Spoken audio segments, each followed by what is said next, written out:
고생이라고. 유럽의 하늘은 흔들리며 두어졌네. 그 혼란 속에서 조용히 피어났어. 한국의 꿈 현무식스가 날아올라. 12,000km 저 멀리 닿는 빛, 한민족의 손으로 빚어낸 기적. 세상은 놀라고 북중러 섬죽여. 이건 우리의 힘, 우리의 미래.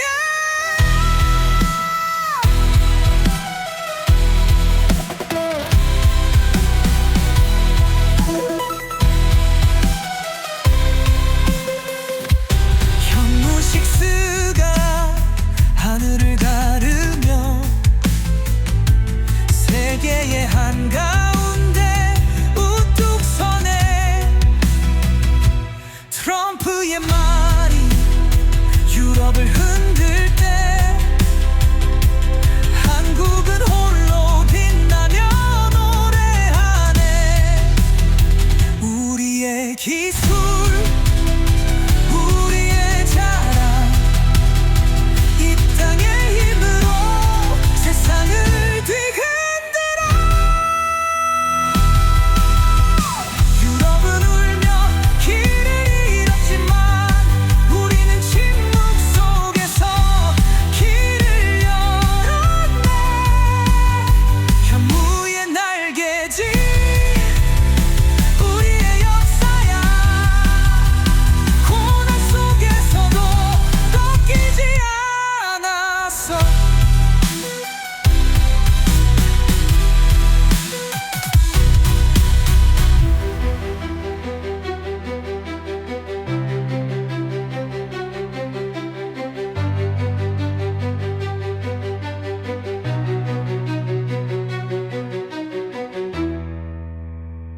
President called Zelensky a dictator. Would you use the same words regarding Putin?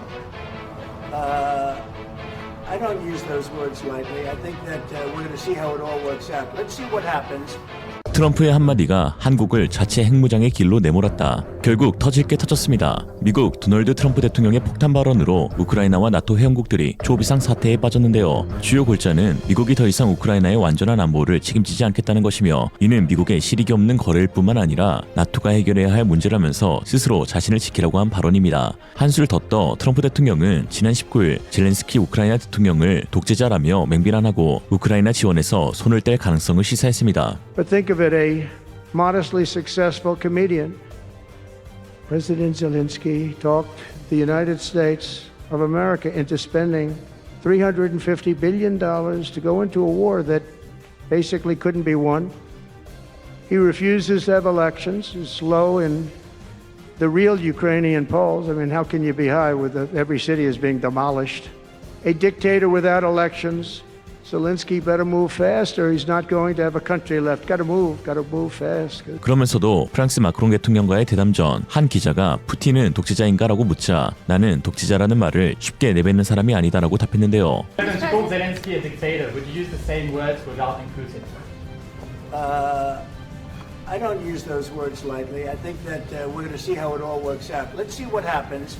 트럼프 대통령의 이러한 발언은 결국 나토와 우크라이나와의 협상에서 미국의 이익을 극대화하려는 의도입니다. 나토 회원국들에게 방위비 분담금을 대폭 늘리라고 요구하고 우크라이나에는 광물 협정을 통해 그동안 미국이 지출한 지원금을 배상하라는 계산이 깔려있죠. 트럼프는 우크라이나 전쟁의 뒤처리를 유럽에 떠넘기고 침공을 시작한 러시아와 군축 및 자원 무역을 시작할 계획인데요. 이에 유럽 국가들은 다시 유럽군 출범을 논의하며 본격적인 유럽 자강론을 꺼내들기 시작했습니다. 독일 총선에서 승리해 유력 차기 총리로 떠오른 프리드리히 메르츠 기독민주당 대표는 총선 당일 가능한 빨리 유럽을 강화해 단기적으로 미국으로부터 진정한 독립을 달성해야 한다며 안보 강화를 주장했죠. 지난 24일에는 프랑스가 독일 등 유럽 동맹국에 핵 우산을 제공하는 방안을 검토하며 핵무기를 탑재한 유로파이터 전투기 배치 계획을 추진하기도 했습니다. 현재는 트럼프의 이런 행적에 대한 옳고 그름을 따지기 전에 지금 일어나고 있는 상황에 현실적인 대안이 필요한 시점입니다. 트럼프 대통령은 정치인이라기보다 사업가로 더 잘 알려진 인물로 전통적 정치 논리 대신 실익과 거래의 관점에서 국정을 운영해왔는데요. 이념이나 도덕적 명분보다 미국의 무엇이 이득인가라는 실질적 계산에 기반을 두었으며 이는 사업가로서의 본능이 정치 무대에서도 변함없이 작동했음을 보여줍니다. 특히 나토 정상회의 한복판에서 나토가 왜 쓸모없는지를 설파하는 트럼프 대통령의 연설은 그 시작이었다고 할 수 있죠. 28개국 중 23개국이 분담금을 내지 않는다고 열변을 토하는 트럼프를 바라보는 나토 회원국 정상들의 표정에서는 만감이 교차했습니다. 트럼프가 정치 무대를 사업의 연장선으로 보고 국가 간 관계를 계약서처럼 다루면서 나토와 우크라이나 그리고 우리 대한민국에도 막대한 영향을 끼치고 있죠. 트럼프 대통령은 수차례 한국은 전 세계에서 가장 부유한 국가 중 하나라며 더 이상 미국과의 불공정 거래는 없어야 한다는 현실을 강요하고 있습니다. 북중러의 위협과 유럽의 자주국방 움직임은 한국에게도 핵무장을 포함한 독립적 억제력을 고민할 수밖에 없는 상황을 부추기고 있죠. 이에 한국의 10년 내 핵무장을 예상하는 전 세계 전문가들이 최근 1년 새 2배로 증가한 것으로 나타났습니다. 미국 싱크탱크 애슬랜틱 카운슬은 세계 60개국 글로벌 전략가와 전문가 357명을 대상으로 향후 10년 안에 핵무기를 가질 가능성이 큰 나라를 조사했는데요. 여기서 한국을 꼽은 응답 비율은 40.2%에 달했습니다. 1년 전 조사에서는 25.4%에 그쳤지만 이번에 가장 큰 상승률을 기록했죠. 전문가들은 한국의 자체 핵무장 가능성을 높게 평가하며 곧 그렇게 될 수밖에 없는 상황이 닥친다고 예견하고 있는데요. 트럼프식 각자 도생 정책은 한국에게 매우 치명적이기 때문입니다. 이는 한국의 생존과도 직결되고 있죠. 한국의 적성국이자 주변국인 북중러에는 한 가지 공통점이 있습니다. 한국을 독립적 행위자로 보지 않고 미국의 정책에 종속된 국가로 얕잡아보는 태도이죠. 한국이 강력한 억제력을 갖추지 않는 한 한반도에서 일어나는 안보 사태에서 오히려 한국이 패싱될 뿐만 아니라 모든 피해를 먼저 떠안을 수 있습니다.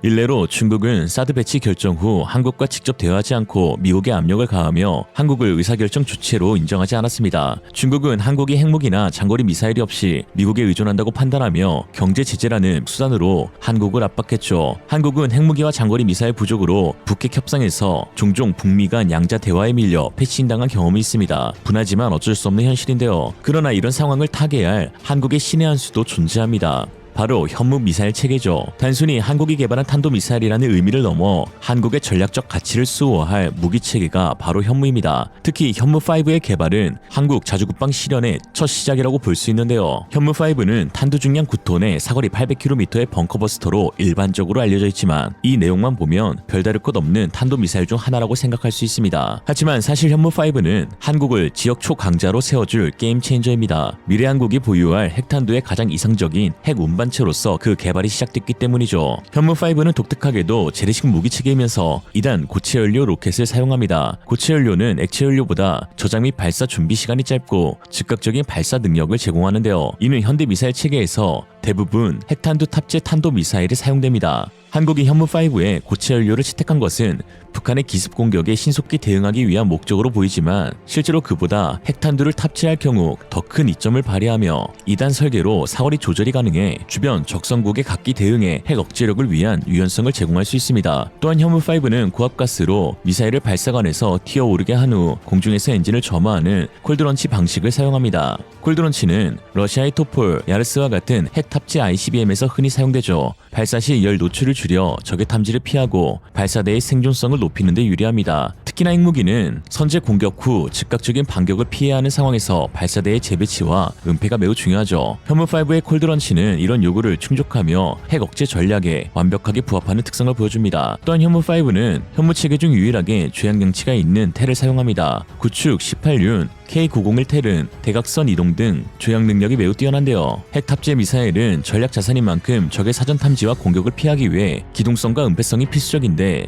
북중러의 경우 모든 지상 발사 핵무기를 텔로 운용하고 있죠. 핵무기의 기본 운용 사양인 발사, 이동, 은폐 프로세스와 일치합니다. 마지막으로 현무5는 엄청난 탄두 중량과 함께 놀라운 총 중량을 지니고 있습니다. 현재 9톤 탄두는 재래식 벙커버스터로 설계되었지만 핵탄두는 일반적으로 1톤 수준으로 훨씬 가볍죠. 만약 현무5가 우크라이나가 핵탄두를 탑재한다면 탄두 중량을 줄여 사거리를 5,500km급으로 늘릴 수 있는데요. 이는 핵 탑재 중거리 탄도미사일 IRBM으로 전환 가능한 설계라고 볼 수 있습니다. 현무5의 발사 중량은 약 36톤으로 장거리, 중거리 미사일 중에서는 유례를 찾기 힘든 무게입니다. 이는 러시아 토플 야르스, 미국 미니트맨 등 ICBM급 미사일과 비슷한 수준이죠. 이처럼 현무5가 자체 핵무장과 지역 강국으로의 발돋움을 상징한다면 현무6는 한국의 완벽한 안보 자립의 상징이라고 볼 수 있습니다. 현무5의 개발을 통해 알 수 있는 놀라운 사실은 그 개발 일정이 매우 독특하다는 점인데요. 이를 통해 현무6의 개발도 유추해 볼 수 있습니다. 전문가들은 2017년 한미 미사일 사거리 지침 개정 이후 현무5의 개발이 본격화되었을 가능성이 높다고 봅니다. 그뒤 2023년 불과 6년 만에 개발이 완료되었고 그의 4회의 시험 발사를 100% 성공으로 마치며 그해 말 양산에 돌입했죠. 실전 배치는 놀랍게도 2024년 말 일부 초기 배치가 진행되었고 2025년 내 본격적인 전력화가 완료될 예정입니다. 믿기 어려울 정도로 매우 빠른 속도이죠. 2017년 11월 한미 미사일 지침에서 탄두 중량 제한이 풀리며 9톤짜리 현무5 개발이 본격 착수된 것을 보면 2021년 5월 21일 한미 미사일 지침 완전 폐지로 현무6의 개발도 본격적으로 시작되었음을 알 수 있습니다. 이미 2023년 국방 중기 계획에서 차세대 미사일 개발과 전략무기 체계 강화가 언급되었죠. 고위력과 사거리 확대가 현무6의 핵심인데요. 사실 사거리 10,000km는 북중러 억제에는 불필요한 사거리로 여겨질 수 있습니다. 사거리 5,000km만 내어도 북중러의 모든 주요 도시를 포함하기 때문이죠. 예상컨대 한국군은 주변국의 반발을 무마하기 위해 현무6 개발 시 탄두 중량을 늘리고 사거리를 대폭 축소 발표할 가능성이 높으며 혹은 ICBM과 위성 발사체 겸용으로 설계한 뒤 이를 위성 발사체라고 발표할 가능성이 있습니다. 하지만 그럼에도 불구하고 왜 이리 고위력과 사거리 확대에 초점을 맞추고 있냐면 이는 한국이 글로벌 군사 강국으로 도약하고 핵 잠재력을 과시하며 명실상부 ICBM 보유국으로 등극하기 위해서입니다. 결과적으로 우크라이나가 현재 겪고 있는 패싱을 한국에서 재현하지 않기 위해서이죠. 북한은 한국을 직접적인 군사 위협으로 인식하지만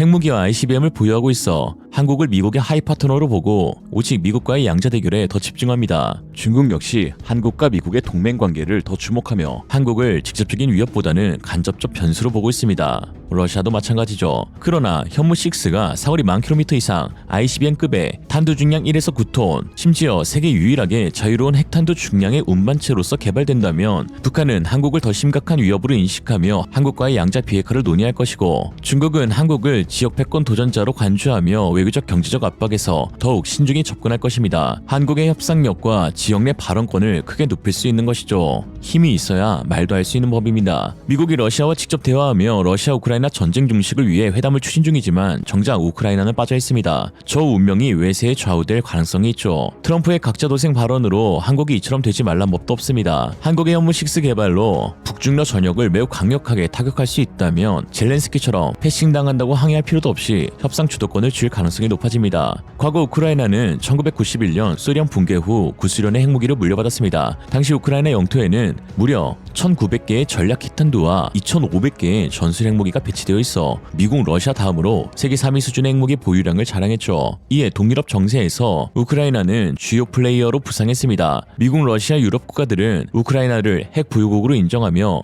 적극적으로 접근했죠. 미국은 우크라이나의 핵무기가 러시아로 넘어가지 않도록 그리고 핵 확산 방지를 위해 개입하였고 러시아는 핵무기의 통제권을 공동 관리하자며 협상하였습니다.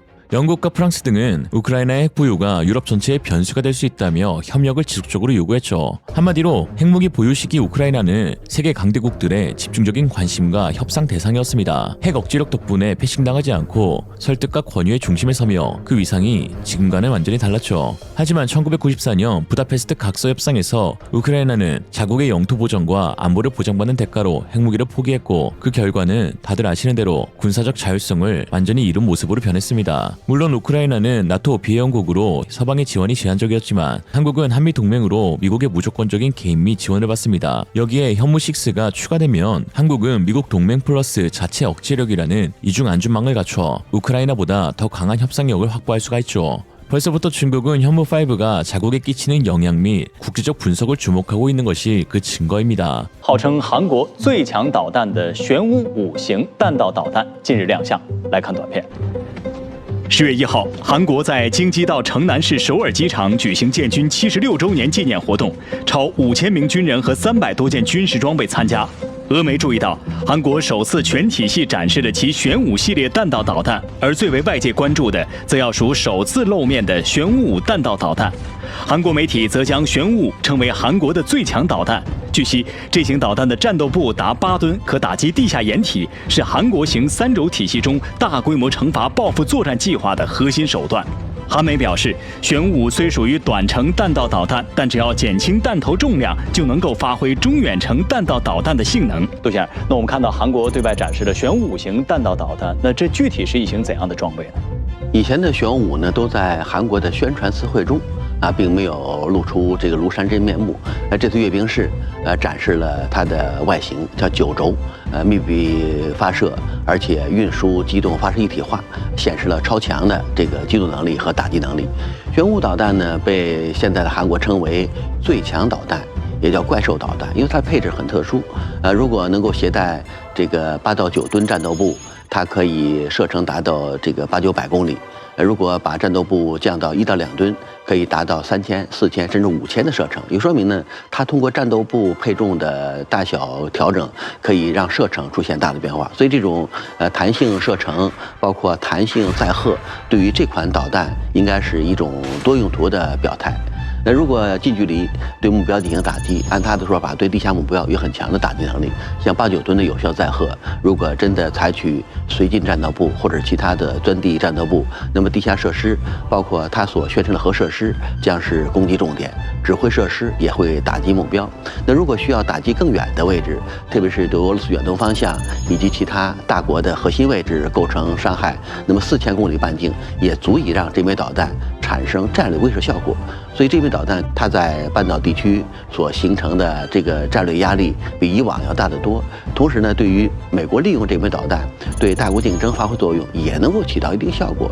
如果按照它的打击半径，美国认为凭借韩国的优势，凭借韩国导弹射程，在大国竞争中，韩国也有可利用的空间。 이렇게 현무6는 북한에 대응하기 위한 무기체계뿐만 아니라 더 나아가 북중러의 패싱에서 벗어나 한국을 글로벌 초강국이자 세계 외교 무대에서 독립적이고 영향력 있는 국가로 거듭나게 하는 발판이죠. 핵을 보유하냐 보유하지 않냐의 미래는 이미 나와 있습니다. 제재를 감행하며 핵 보유를 추진한 인도와 이스라엘, 그리고 허울뿐인 약속을 믿고 핵을 버린 우크라이나, 한국은 어떤 선택을 해야 할까요? 그들을 보면 답은 이미 나와 있습니다. 오늘의 한 줄 평, 한국 핵무장 반대하는 국가 특징, 다 핵 가지고 있다. 거친 생각과 불안한 눈빛과 그걸 지켜보는 너 2025 2월 28일 백악관에서 열린 도널드 트럼프 미국 대통령과 볼로디미르 젤렌스키 우크라이나 대통령의 회담은 예기치 않은 파행으로 끝나버렸습니다. 이 사건은 단순히 두 지도자의 충돌을 넘어 미국의 대외정책 변화, 유럽 안보의 재편, 그리고 한국 방산 산업에서도 새로운 변화를 가져오게 되었는데요. 트럼프의 미국 우선주의가 우크라이나 지원 축소로 이어지면서 유럽은 자국 안보와 우크라이나 지원이라는 이중 과제를 떠안았습니다. 이 혼란 속에서 한국의 방산 산업은 가성비와 신속한 납품 능력을 앞세워 유럽 시장에서 그 영향력을 확대할 수 있게 되었죠. 우선 젤렌스키와 트럼프의 회담은 정말 역대급이었습니다. 회담 초반 서로 외교적 예의를 갖추며 신중한 발언들을 이어갔지만 젤렌스키가 2014년 러시아의 크림반도 침공에서부터 현재 러우 전쟁에 대한 언급을 두고 미국의 태도에 대한 질타를 이어가자 갈등이 폭발하였습니다. 특히 젤렌스키가 그동안 미국이 오바마와 바이든 그리고 현재 트럼프 등 수많은 대통령들과 러시아의 회담이 있었지만 결국 해결된 것은 없다라고 하자 트럼프 대통령과 벤스 부통령이 격앙된 말투로 대응하면서 일이 커졌죠. He occupied our parts, big parts of Ukraine, part of East and Crimea. So he occupied it on 2014. So during a lot of years, so I'm not speaking about just Biden, but those time was Obama, then President Trump, then President Biden, now the President Trump, and God bless, now President Trump will stop him. But during 2014, nobody stopped him. He just occupied and took. He killed people. You know what the contact line? 2015. 2014. 2014 is Well, 2014. Yeah. So I was not here. Yeah, but, That's exactly but right. yes, but during 2014 till 2022, yeah, the situation the same. The people are been dying on the contact line. Nobody stopped him. You know that we had conversations with him, a lot of conversation, my bilateral conversation, and we signed with him. Me, like a new president in 2019, I signed with him the deal. I signed with him, Macron and Merkel, we signed ceasefire. Ceasefire. All of them told me that he will never go. We signed him with gas contract. Gas contract. Yes, but after that, he broken this ceasefire. He killed our people and he didn't exchange prisoners. We signed the exchange of prisoners, but he didn't do it. With a guy named Biden who was not a smart person. But this is your president. It was your president. Excuse me. That was with Obama, who gave you sheets, and I gave you javelins. Yes. I gave you the javelins to take out all those tanks. Obama gave you sheets. In fact, the statement is Obama gave sheets and Trump gave javelins. You got to be more thankful, because let me tell you, you don't have the cards. With us, you have the cards, but without us, you don't have any cards. One more question to Mr. Vice President. I'm sorry. Going to be a tough deal to make, because the attitudes have to change. Your people are very brave, but you're either going to make a deal or we're out. And if we're out, you'll fight it out. I don't think it's going to be pretty, but you'll fight it out. But you don't have the cards. But once we sign that deal, you're in a much better position. But you're not acting at all thankful. And that's not a nice thing. I'll be honest, that's not a nice thing. All right, I think we've seen enough. What do you think? Huh? This is going to be great television, I will say that. All right, we'll see what we can do about putting it together. Thank you. Thank you. 한마디로 미국 입장에서는 젤렌스키가 뭐 그리 잘난 스키냐는 건데요. 이 충돌은 트럼프 2기 행정부의 방향성을 명확히 보여주는 사례라고 할 수 있습니다. 기업가 출신인 트럼프는 협상 카드를 쥐고 있는 푸틴과 통화하며 중재를 시도하고, 오히려 카드가 없는 우크라이나에게는 지원 대신 유럽의 책임을 강조하면서 우크라이나가 지원을 바란다면 그에 상응하는 대가가 있어야 한다는 것이었습니다. 반면 젤렌스키는 미국의 지원 없이는 러시아와의 전쟁을 지속하기 어려움에도 트럼프와의 갈등이 폭발하면서 큰 딜레마에 빠졌습니다. 젤렌스키의 이러한 강경한 태도는 우크라이나 국민 입장에서는 이상적이었지만 현실적으로는 협상 유연성을 잃을 위험에 안게 되었는데요. 젤렌스키와 트럼프의 논쟁을 바라보는 주미 우크라이나 대사의 표정에서도 드러나는 부분이었습니다. 네 거친 생각과 불안한 눈빛과 그걸 지켜보는 너. 이 사건은 미국과 우크라이나의 관계의 냉각을 넘어 나토와 유럽 안보 체계에 중대한 변화를 예고하고 있습니다. 실제로 회담 직후 유럽 정상들은 우크라이나 지지 의사를 잇따라 표명하였습니다. 올라프 숄츠 독일 총리, 폴란드 도날드 투스크 총리, 스페인 페드로 산체스 총리, 노르웨이 조나스 가르메장 총리, 몰도바 마이야 산두 총리, 포르투갈 루이스 몬테네그로 총리, 네덜란드 벨트캄프 외무장관, 체코 파벨 대통령, 프랑스 마크롱 대통령까지 모두 우크라이나를 버리지 않겠다면서 유럽이 안보를 책임져야 한다라고 자강론을 설파했습니다. 그러나 문제는 구체적인 행동은 없다는 것인데요. 유럽 입장에서도 직접적인 개입을 할 여력도 여지도 없긴 하죠. 일단 말로는 천하대장군급, 실제로 러우 전쟁 및 나토 분담금에서 미국이 차지하는 비중은 모든 유럽 국가를 다 합친 것보다도 많은 게 현실인데요. 거기다 유럽군 파병은 논의되지 않았고 전쟁 종결 후 평화유지군 파견 정도만 거론되고 있습니다. 유럽이 실질적으로 안고 있는 문제는 군사적 준비 부족입니다. 일찍이 2022년 러우 전쟁을 통해 유럽 무기 생산의 한계점이 명확히 드러났죠. 독일의 포탄 생산은 느리고 프랑스는 첨단 무기 공급에 차질을 빚으며 영국은 자체 비중량마저 부족한 상황입니다. 심지어 이제 공유해줄 수 있는 무기마저 더 없는 상황이죠. 현재 유럽 국가들이 국방비를 증액한다며 독자적 무기 생산과 조달을 촉진하고 있지만 이를 단기간에 실현하기는 어렵습니다. 한편 이러한 혼란은 K방산에 전례 없는 기회를 제공하고 있는데요. 유럽의 무기 생산 부족과 미국의 지원 감소는 비용 효율적이고 신속한 군수품에 대한 수요를 급증시켰습니다. 그리고 한국은 이미 폴란드, 루마니아, 에스토니아 등 동유럽 국가들과 무기 계약을 체결하며 탄탄한 입지를 굳혔고 이제 유럽 전역으로의 새로운 시장 확장이 가시화되고 있습니다. 동유럽 한정이 아니라 서유럽까지 K방산의 질주가 시작되는 것이죠. 실제로 새로 부임한 나토 사무총장 마르크 류터 역시 나토 연례회의에서 유럽 방산업체들의 생산량 증대를 요청하면서 이대로는 한국 방산업체들에게 뒤처질 수밖에 없다고 말하는 등 한국 방산이 새로운 다크호스로 떠오르고 있습니다. And don't lose out to the South Koreans, because South Korean is getting into the market. Poland, Romania, Estonia, they are all buying South Korean because European and American defense companies are not delivering at the speed we need and at the prices. 냉전 종식 후 유럽은 평화 배당을 누리며 군비 대신 경제 재건과 통합에 집중해왔고 이것이 방산산업의 쇠퇴로 이어졌습니다. 이제 와서 다시 키우려면 막대한 초기 비용과 시간이 필요한 것이죠. 유럽 최대 방산업체인 독일의 라인메탈 같은 기업은 연간 155mm 포탄 생산량을 5만 발로 늘리는 데에도 한계가 있다고 토로했습니다. 이는 설비와 인력이 장기간 축소된 결과이죠. 냉전 이후 방산 투자가 줄면서 많은 공장이 문을 닫거나 민간용으로 전환됐습니다. 유럽 내 연간 포탄 생산량이 30만 발인데 이는 한국의 단일 자체 생산량 55만 발보다 적은 수량이며 우크라이나에서 사용되는 155mm 포탄만 계산해도 전체 생산량을 훌쩍 뛰어넘습니다. 비축해 놓은 포탄 감소 없이 제때 우크라이나에 필요한 포탄을 공급하는 것은 사실상 불가능한 상태이죠. 이에 최근 유럽 국가들의 한국 무기 계약이 빠르게 추진되고 있는데 최근 노르웨이가 천무 단전 로켓포 구매를 검토 중이라는 소식이 전해졌습니다.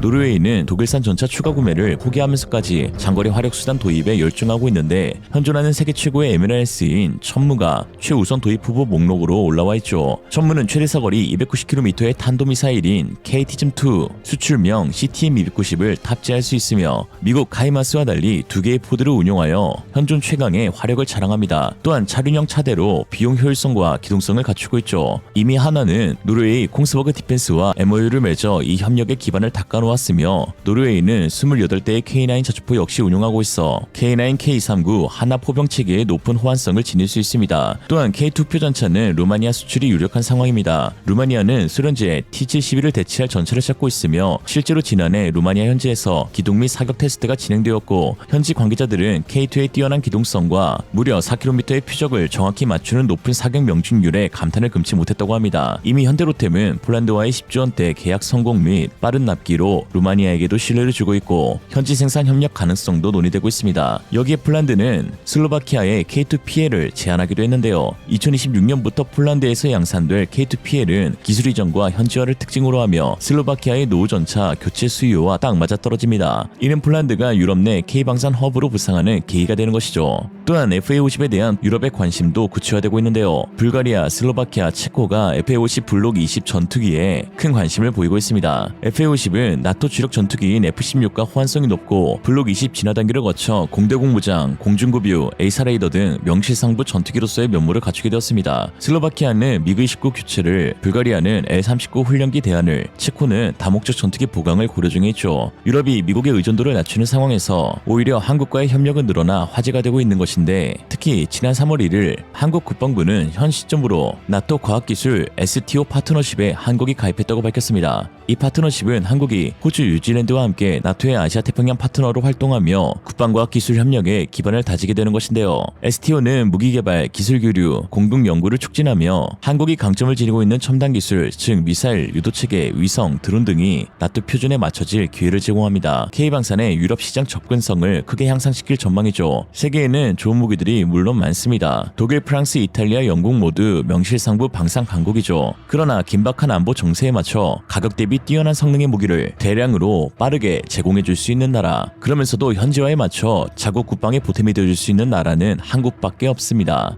K2, K9, FA50 천무 등 한국의 베스트셀러 무기들이 현재 이러한 강점을 갖고 유럽 내 많은 국가들과 협력 중에 있죠. 유럽이 자강과 함께 이제 우크라이나의 안보까지 책임을 져야 하는 상황에서 가격 대비 경쟁력 있는 무기 체계와 빠른 납기가 가능한 무기를 찾아야 하는 것은 선택이 아니라 필수가 되어가고 있습니다. 즉 대안은 대안밖에 없다는 것이죠. 70년 전 한국은 고래 싸움에 새우등 터지는 존재였지만 오늘날의 한국은 고래 싸움에 미끼를 던지는 강태공이 되었달까. 오늘의 한 줄 평, 기회는 때론 위기를 통해 얻는다.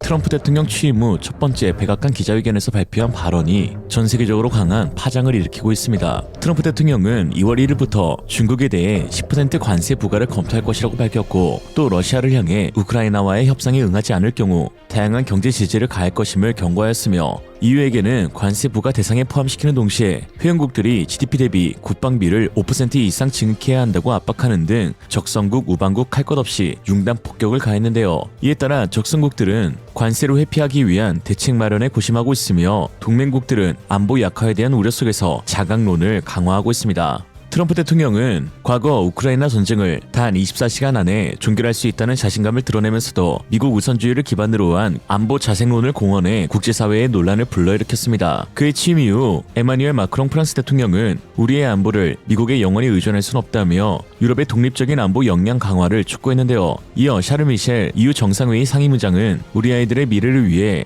우리의 운명을 스스로 결정할 수 있어야 한다며 우리가 타국에 의존하지 않도록 하는 것은 바로 우리의 책임이다 라고 강력한 메시지를 던졌습니다. 서방 진영이 이처럼 각국의 자강론을 강화하며 자국 중심의 안보 체계를 구축하려는 움직임을 보이는 가운데 북한과 러시아는 오히려 러우 전쟁을 계기로 공생관계가 더욱 뚜렷해지고 있습니다. 북한은 자국 병사 3,000명을 러시아 우크라이나 전쟁에 투입한 데 이어 최근 로동 적기군에 배치된 122mm 다연장 로켓포 MLRS를 러시아에 제공한 정황이 포착되었는데요. 이 MLRS는 상용 봉고 트럭과 유사한 독특한 외형을 지녔는데 2023년 9월 8일 북한 건국 75주년 군사 퍼레이드에서 처음 공개된 무기입니다. 탈레반이나 쓸 법한 테크니컬 마개조 MLRS조차 없는 러시아의 암울한 현실. 한편 트럼프 대통령이 취임식 당일부터 북한과 김정은을 거론한 이유는 이들의 공고한 연대를 깨트리고 균열을 만들기 위함으로 분석되는데 그 과정에서 트럼프 대통령이 북한을 사실상 핵보유국으로 인정하고 김정은과의 직접적인 만남을 추진하려는 행보는 한국이 전략적으로 배제될 수 있다는 우려를 불러일으키고 있는데요. 이러한 상황은 한반도와 동북아시아 정세에 새로운 긴장 요소로 작용하고 있으며 미국과 한국 간의 동맹관계에도 미묘한 변화를 초래할 가능성을 보여주고 있습니다. 실제로 국가정보원은 지난 13일 국회 정보위원회에 보고 중 트럼프 대통령이 과거 북한 김정은과의 정상회담 성사를 자신의 첫 임기에서 가장 대표적인 성과로 인식하고 있다고 밝혔습니다. 이를 바탕으로 트럼프 대통령이 김정은과의 대화를 다시 추진할 가능성이 있다고 전망했는데요. 국정원은 트럼프 대통령이 충성파로 평가받는 리처드 그레넬을 특임대사로 협상론자로 알려진 알렉스 웡을 국가안전보장회의 부부장관으로 임명한 점을 들어 북미 간 대화 재개의 가능성을 높게 평가했습니다. 특히 미국은 자신에게 직접적인 위협이 되는 ICBM만 제거하고 나머지 북한의 핵 능력을 사실상 동결한 채 대북 제재를 해제하는 방식인 스몰 딜 협상을 추진할 가능성이 제기되고 있는데요. ICBM 제거는 미국 본토에 대한 위협을 감소시킬 수는 있으나 여전히 북한의 단거리 및 중거리 미사일은 한국을 직접 겨냥할 수 있습니다. 더욱이 북한 핵 능력의 동결은 이를 제거하는 것이 아니라 단순히 현 상태를 유지하는 데 그치기 때문에 장기적으로는 북한의 핵 보유를 사실상 묵인하는 결과라고 할 수 있죠. 이는 북한의 비핵화를 목표로 했던 기존 국제사회의 원칙에서 크게 후퇴하는 것이며 한국의 안보 상황을 더욱 복잡하게 만들 가능성이 큽니다. 이에 한국은 최대 우방국인 미국과의 협력을 강화하는 것뿐만 아니라 동시에 한국 스스로 자주적인 안보 역량을 강화해야 하는데요. 특히 최근 북한이 러시아의 재래식 무기와 병력을 지원하는 대가로 현대식 첨단 기술을 이전받고 있는 정황이 포착되면서 그 우려도 커지고 있습니다. 그 가운데 특히 주목해야 할 것은 최근 김정은이 직접 참관한 극초음속 미사일입니다. 극초음속 미사일은 기존 방어체계를 무력화할 수 있는 전략무기로 평가받고 있어 북한이 이를 보유하게 될 경우 한반도와 동북아의 안보 지형은 크게 흔들릴 가능성이 큽니다. 북한 노동신문은 지난 7일 평양 발사장에서 장창한 미사일 총국장이 신형 극초음속 IRBM 시험 발사를 지도했다고 보도하며 관련 사진 6장을 공개했습니다. 북한은 이번 시험 발사에 대해 발사된 미사일의 극초음속 활공비행 전투부는 음속의 12배에 달하는 속도를 기록했다고 주장했는데요. 이어 1차 정점고도 99.8km와 2차 정점고도 42.5km를 찍으며 예정된 비행 궤도를 따라 1500km 떨어진 공해상의 목표 가상 수역에 정확히 탄착했다고 주장했습니다. 일단 주장은 그러하죠. 또한 북한은 신형 극초음속 미사일의 제작 과정에 대해 발동 엔진에는 새로운 탄소 섬유 복합 재료가 사용됐다며 비행 및 유도 조종 체계에도 축적된 기존 기술에 기반한 새로운 방식을 도입했다고 강조했습니다. 극초음속 미사일 기술은 현재 미국, 중국, 러시아와 같은 일부 강대국들만 보유한 것으로 알려져 있습니다. 극초음속 미사일은 대기권 내에서 마 5 이상의 속도로 비행하며 예측하기 어려운 변칙 궤도로 움직이는 것이 특징인데요. 이러한 특성 때문에 기존 탄도미사일과 달리 궤도가 일정하지 않아 추적과 요격이 매우 어렵습니다. 또한 대기권 밖으로 나가 재돌입하는 방식이 아닌 대기권 내 낮은 고도로만 비행하기 때문에 탐지가 어려워 방어체계로 대응하기가 쉽지 않습니다. 양무진 북한대학원 총장은 러시아가 이 분야에서 가장 빠르게 기술 진보를 이루고 있다며 북한은 이번 발사를 통해 러시아의 미사일 개발 궤적을 따라가고 있으며 러시아로부터 기술 지원을 받았을 가능성이 있다라고 분석했습니다. 러시아는 킨잘, 지르콘, 아방가르드 등 실전 배치된 극초음속 미사일 3가지를 보유하고 있는데요. 특히 우크라이나 전쟁에서 킨잘 미사일을 사용해 극초음속 미사일을 실전에 처음으로 적용한 국가가 되었습니다. 중심이 짧은 한반도의 지리적 특성상 탄도미사일의 사거리보다 속도가 더 중요한 요소로 작용하는데요. 북한의 ICBM보다 극초음속 극초음속 IRBM이 우리 군에 더 큰 위협이 되고 있는 것이 사실이죠. 북한은 러시아로부터 기술 지원을 받아 극초음속 미사일을 개발하고 있는데 그렇다면 과연 한국은 어떤 준비를 하고 있을까요? 다행히도 한국은 자체 기술로 극초음속 미사일 개발을 진행 중이며 그 성능 또한 북한의 극초음속 미사일보다 더욱 뛰어난 것으로 평가되고 있습니다. 특히 최근에는 충격적인 소식 하나도 전해졌는데요. 기존에 개발 중이던 하이코보다 더욱 발전된 극초음속 기술이 새롭게 한국에서 개발되고 있다는 것입니다. 바로 현대로템이 개발 중인 극초음속 순항미사일 초고속 유도탄 HCM입니다. HCM은 탄도미사일 기반의 극초음속 활공체보다 개발 난이도가 높은 순항미사일 방식의 유도탄으로 향후 한국의 안보를 위한 핵심 기술로 주목받고 있습니다. HCM이 난이도가 높은 이유는 순항미사일 방식으로 공기역학적 설계, 연료 효율성, 정밀 유도 기술 등이 매우 까다롭기 때문입니다. 특히 대기권 내에서 지속적으로 비행하며 경로를 변경할 수 있는 특성 때문에 적의 탐지와 요격을 회피하기 위한 기술 개발이 더욱 복잡한데요. HGV와 달리 고도의 기동성과 긴 비행 시간을 고려해야 하므로 기술적으로 더 많은 도전 과제가 존재합니다. 이에 현대로템은 스크램제트 엔진을 활용하는 극초음속 순항미사일 기술을 지난해 말 국방 핵심 기술 기획성과 컨퍼런스에서 공개했는데요. 이 극초음속 미사일은 사거리 1000km 이상, 탄두 중량 300kg 이상을 목표로 하고 있고 최종적으로 KF-21 전투기에 통합될 예정입니다. 해당 미사일은 고도 30km에서 최대 마하 5의 속도로 약 500km를 순항 비행한 뒤 사거리 연장을 위해 약 300km를 극초음속 활공 비행하면서 연료 사용량을 절감하는 첨단 설계를 기반으로 하고 있습니다. 이는 북한이 보유한 기술보다 더 진보한 형태로 향후 한국의 자주국방 역량을 강화하기 위한 핵심 기술로 주목받고 있습니다. 현재 개발 완료 단계인 하이코어는 탐색기와 탄두가 통합되지 않은 초기형 극초음속 미사일로 전체 비행 시간이 1분, 스크램제트 엔진 작동 시간은 5초 수준에 불과해 단시간 작동을 전제로 설계되었는데요. 반면 현대로템의 극초음속 순항 미사일은 열교환 장치와 재생 냉각 기술을 도입해 고온, 고도 환경에서도 장시간 비행이 가능하도록 설계되었습니다. 이와 동시에 한국은 북한의 탄도미사일을 요격할 수 있는 LSAM 개발이 완료된 데 이어 곧바로 LSAM-2 개발에도 착수했는데요. LSAM-2는 마하 5 이상의 극초음속 미사일을 활공 단계에서 요격할 수 있는 기술을 목표로 하고 있습니다. 이는 현재 미국과 일본도 보유하지 못한 세계 최초의 요격 체계로 극초음속 미사일 방어에 새로운 장을 열 것으로 기대되고 있죠. 현재 LSAM은 고도 40에서 70km에서 날아오는 목표물을 요격할 수 있는 능력을 보유하고 있습니다. 하지만 LSAM-2는 기존 시스템보다 요격 고도가 약 3배 높아진 고고도 요격 유도탄과 더불어 극초음속 미사일이 활공 단계에 진입할 때 이를 장거리에서 요격할 수 있는 활공 단계 요격 유도탄, 이 두 가지 종류로 개발됩니다. 두 가지 체계를 필요에 따라 유연하게 운용할 수 있는 것이 LSAM-2의 핵심이죠. 일례로 북한의 KN-23 계열 탄도미사일은 비행 중 변칙 기동과 풀업 기동이 가능해 한국의 요격망을 회피할 수 있다는 우려가 제기되고 있는데요. LSAM-2 사업은 이러한 미사일이 활공 단계에 진입했을 때 즉각적으로 요격할 수 있는 유도탄인 것이죠. 반면 북한은 쏠 수는 있지만 방어할 체계는 존재하지 않고요. 우리는 스스로 자강해야 합니다. 우리의 생존과 안보는 그 누구에게도 의존해서는 안 되죠. 남이 씌워준 핵우산은 가랑비는 몰라도 절대 폭우를 막을 순 없습니다. 우리는 장화를 준비하고 우산을 들고 우비까지 입는 것으로 우리의 방어와 안보를 스스로 갖춰야 합니다. 서로를 지키기 위해 뉴욕을 희생할 일은 없을 테니까요. 오늘의 한 줄 평, 미국의 땡큐 말고 중국의 씨씨 말고 그냥 우리 연구진에 감사하자. 이생으로 리얼리즘이었습니다. 여러분의 생각은 어떠신가요? 현명하고 지혜로운 여러분의 의견을 지금 댓글에 남겨주세요. 감사합니다.